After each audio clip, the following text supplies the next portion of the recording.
মানবিক মুখ নিয়ে উপস্থিত স্বেচ্ছাসেবী সংস্থা। মুর্শিদাবাদ জেলার রঘুনাথগঞ্জ ২ নম্বর ব্লকের কাশিয়াডাঙ্গা গ্রাম পঞ্চায়েতের দরগাপাড়া গ্রামে হাবিবুর রহমান কয়েকদিন আগেই নিজের গ্রামে রাজমিস্ত্রির কাজ করার সময় দোতলার ওপর থেকে পড়ে গিয়ে গভীরভাবে মাথায় চোট পান। তৎক্ষণাৎ তাকে জঙ্গিপুর মহকুমা হাসপাতালে নিয়ে যাওয়া হলে মস্তিষ্কে রক্তক্ষরণ ও রক্ত জমাট বাঁধার কারণে সেখানে প্রথমে বহরমপুর মেডিকেল কলেজ হাসপাতালে ও পরে কলকাতা মেডিকেল কলেজ ও হাসপাতালে স্থানান্তরিত করা হয় এবং পরবর্তীতে তাকে কলকাতার একটি বেসরকারি নার্সিংহোমে অস্ত্রোপচার করা হয়। অস্ত্রোপচারের খরচ মোটা অঙ্কের ধার্য করা হয় ওই বেসরকারি নার্সিংহোমে। হাবিবুর রহমানের পরিবারে স্ত্রী সহ ছোট ছোট 2 ছেলে মেয়ে রয়েছে।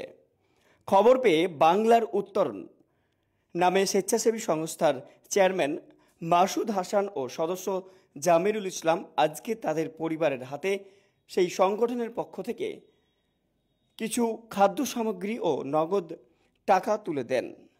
তার সাথে সাথে সকলকে এগিয়ে আসার জন্য আহ্বান জানান। কোনো সহৃদয় ব্যক্তি বা সংগঠন যদি সাহায্য করতে চান তাহলে ৭০ ৩৪ ৪৯ ১৩ ৪৬ নম্বরে বা ৮৯ ১৮ ৬১ ৫০ ২৩ এই নাম্বারে যোগাযোগ করে আপনারা সহযোগিতার হাত বাড়াতে পারেন। কাশিয়াডাঙ্গা থেকে রবিউল ইসলামের রিপোর্ট, ওম টিভি লাইভ। রঘুনাথগঞ্জ 2 ব্লকের কাশিয়াডাঙ্গা দরগাপাড়া গ্রামে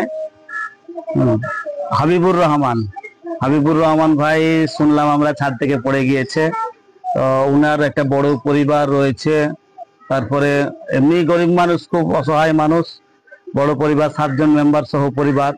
তো চিকিৎসা ব্যবস্থার জন্য প্রায় 7 লক্ষ টাকার প্রয়োজন।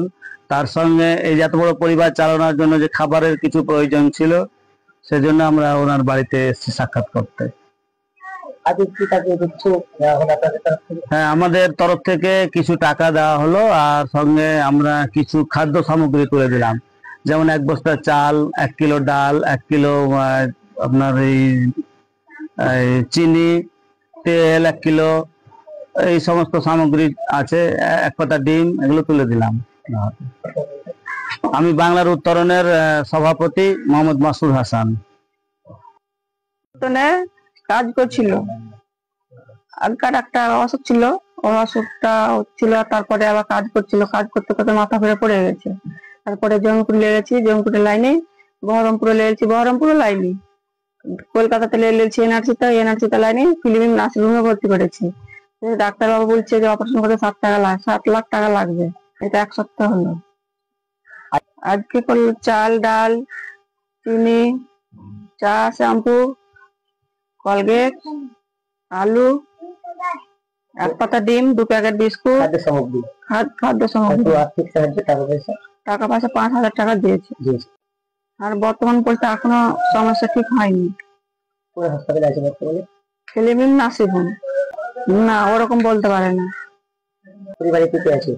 পরিবারে ছেলে মেয়ে, 2টা ছেলে, 3টা মেয়ে, আর আসামি 7টা। ছেলেমেয়েরা কত বড়? না, কেউ কাজ করে না, পড়াশোনা করতে পারি না, বাড়ি লেখাপড়া, বাড়িতে একটা মালিক নাই, পয়সা করে লেগে গরিব মানুষ লেখাপড়া করাতে পারিনি। হাবিবুর রহমান। নাজমা বিবি। তারিখে ছাদে মোটামুটি 4 ফুট হাইট থেকে ভাড়া থেকে পড়ে গেছিল। পড়ে যাওয়ার সঙ্গে সঙ্গে জঙ্গিপুর হাসপাতালে নিয়ে গেছিলাম। ওখান থেকে বললো যে এখানে কিছু হবে না, মাথায় রক্ত জমে গেছে 2 সাইডে। ওখান থেকে বহরমপুর ট্রান্সফার করলো। বহরমপুরের সঙ্গে সঙ্গে বলছে এখানে কিছু হবে না, এখানে নিউরোলজি নেই, কলকাতা নিয়ে যেতে হবে। তো কলকাতা নিয়ে গেলাম অ্যাম্বুলেন্সে করে। এনআরএসে ভর্তি করতে চাইছে না, বলছে এখানে যদি ভর্তি করো আমাদের কোনো রিস্ক নেই, 2 মাস পরে অপারেশন হবে, তো এটা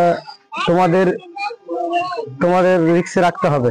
তা আমরা ভাবনা চিন্তা করে একদিন ওখানে রেখেছিলাম। তারপরে ফিলিমিন্স নার্সিং হোমে ভর্তি করি। ওখানে ভর্তি করার সঙ্গে সঙ্গে বললো যে মোটামুটি 5-7 লাখ টাকা খরচা হবে অপারেশন করতে। তো ওখানে অপারেশনটা চালু করি। বর্তমানে পরিস্থিতি কথা বলতে পারছে না, জ্ঞান হারা হয়ে আছে। অপারেশন হয়েছে, 3-4 দিন হলো অপারেশন হওয়া। 7 দিন। বাংলার উত্তোলন সংস্থা থেকে এসেছে, কিছু দান সামগ্রী দিল, 5,000 টাকা দিল, তো চালের বস্তা একটা দিল, অনেক কিছু খাদ্য সামগ্রী দিয়েছে। হাবিবুর রহমান, ডাক নাম বুলু শেখ। আপনার নাম? আমার কাকা। আপনার নাম? আমার নাম আসিফ আলী। বাড়ি কাশিয়াডাঙ্গা, দরগাপাড়া।